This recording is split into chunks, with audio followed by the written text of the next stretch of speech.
না।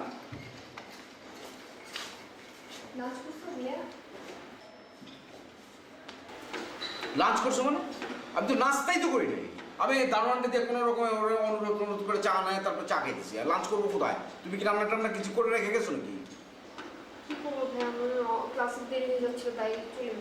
দেরি হয়ে গেছিল মানে এইভাবে কি চলতে পারে নাকি একটা বাসায়? কি রে? চলো তাহলে এখন বাইরে কোথাও লাঞ্চ করে আসি। বাইরে কোথাও লাঞ্চ করেছি আমি আর তুই একা লাঞ্চ করলে হবে? আর আর আর আর বাকিরা?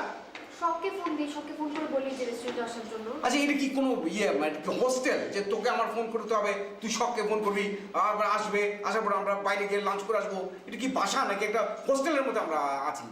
তোরা দুইটা বোন বড় হয়েছিস, এখন তোরা এগুলো কিছু রান্না টান্না করে যাবে। এখন আমি ভাই হয়ে আমি বিপদে পড়ে গেছি দিদি। আমরা কিভাবে রান্না করবো? কাজের বুয়াটাও কেউ নাই এখন।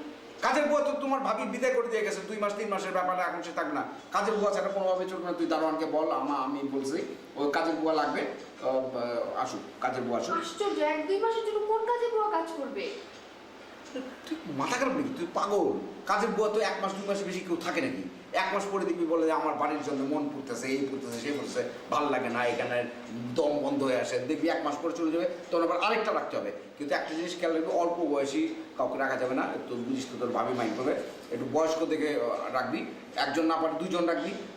1 মাস পরে চলে গেলে আবার ডাকা হবে, তুই দাঁড়ান করবো না, আমার মেজাজটা খারাপ। আরে কিভাবে দাওয়ারকে বলে দাওয়ার কোথা থেকে কাজের বুয়া খুঁজে এনে দেবে? আরে একটা নোটিশ দিয়ে দেবে যে কাজের বুয়া লাগবে। আমরা একদিন অফিস আমি কামাই করবো, তাহলে শুক্রবার কর, একটা ইন্টারভিউর ব্যবস্থা কর।